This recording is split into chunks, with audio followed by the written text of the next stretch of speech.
Earlier today, Donald Trump did an interview on a conservative radio show, and during his live interview, the host cut him off. A conservative host cut him off because he was about to go down one of his conspiratorial rants, talking about his lies and fantasies and delusions. And what this shows is that Donald Trump has sort of trapped himself. He's too crazy for some of his base, and he's not crazy enough for the rest of it. Check it out. First of all, will you get a COVID booster when it's been 6 months since you were ill? I don't know yet. I don't know. I believe, by the way, I was responsible for getting that done in 9 months with the whole thing with the vaccine. But I don't know about the booster. I know that Pfizer. I'm going to get it. I think the science is great. I'm going to get it. Okay, I think you should get it.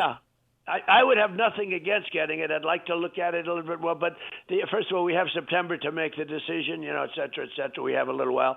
I do think that Pfizer, I will say this, the FDA is bureaucratically run, would have taken 5 years to get it approved, would have never even had it if it weren't for me. And I learned things. The FDA is virtually controlled by Pfizer.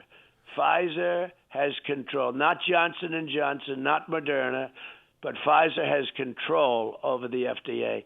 Second question. Have you heard anything from John Durham? Has he asked to interview you? Do you know what's going on with John? So that's Hugh Hewitt, and he seems excited about the science around the vaccine. He's encouraging Trump and others to participate in it, and Trump, like he did at his rally over the previous weekend, is sort of waffling here. He's not saying yes, he's not saying no, but then all of a sudden he goes into this rant suggesting that the reasons that one of the shots got approved before the others is that somehow there's a conspiracy between the regulators and the people that made the shot, and that somehow this proves that one of the groups owns the other group. I'm not going to legitimize it by trying to explain it, but Trump is trying to undermine the recent, approval of one of the shots, which will give fodder to people in his base that are like, actually, I still don't want to get it because the approval doesn't matter because I don't trust the approval,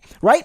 And the host here, who was listening along, when Trump starts to do this, his eyes pop a little bit, and a few seconds later, he yells almost into the mic, "Second question, sir," to try to get him off the point. It's not the most vicious cutoff of Trump I've ever seen, but given that this is a right-wing show, given that this is a conservative show, you always really are taken aback when they do anything to potentially slow down Trump and his cavalcade of lies and conspiracy and fantasy. And as I noted before the clip, why this really matters is that it shows Trump has trapped himself in a no man's land. He does not have a reliable anchor on the issue of vaccines because his base is split. The conservative movement is split.